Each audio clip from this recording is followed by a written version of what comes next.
Hey everyone, TJ Hernandez here, and I'm the founder of RosterCoach.com, a classroom-style video-based website that's designed to help you improve your daily fantasy sports game.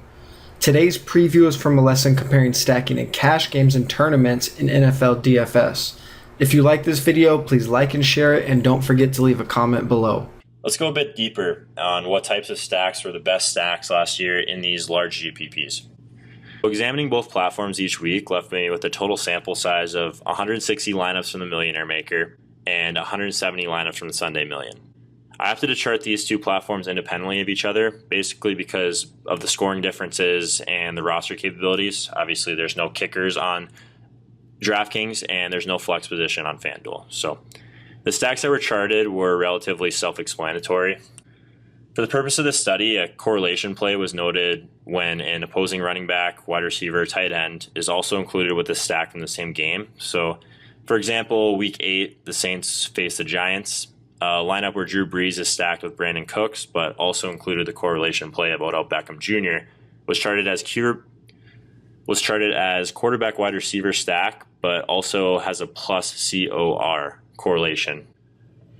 The goal of the study was overall just to provide some data highlighting what types of stacks provided the most upside during lineup construction for these large GPPs and see if those findings were a little bit different by DFS platform in the 2015 season.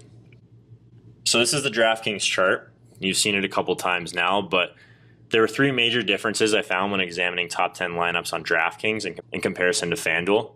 The first was that tight end wide receiver stacks were found in 6.99% more often on DK than on FanDuel. They may not sound like a huge number, but out of the entire sample size, just one type of stack occurred more than 23.75% of top 10 lineups.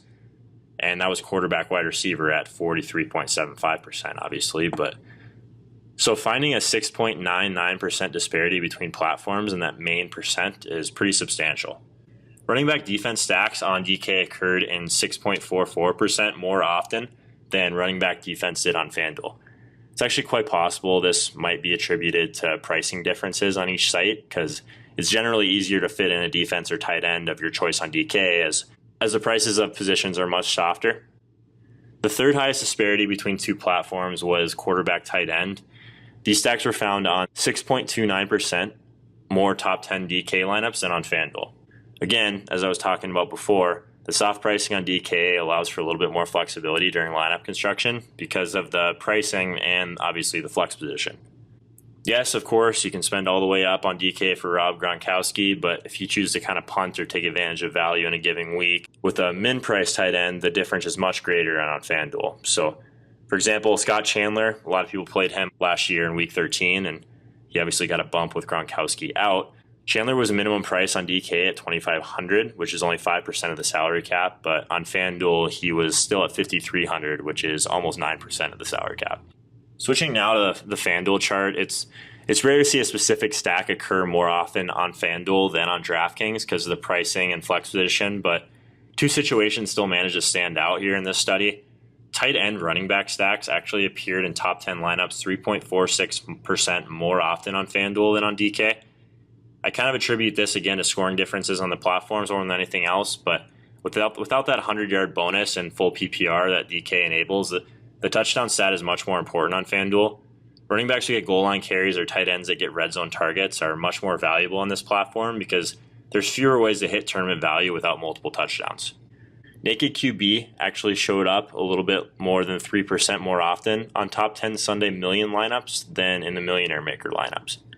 Going naked at QB proved to be a very effective way to get exposure to multiple top plays of the week.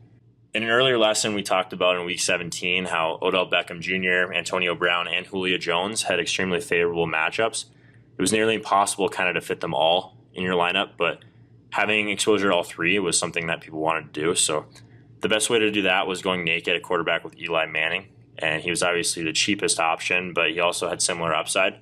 So you go ahead and you roster Eli Manning, and then you have Brown and Jones. And by using this strategy, you protect yourself if Beckham goes off, yet you're still able to fit in other top wide receiver plays of the week.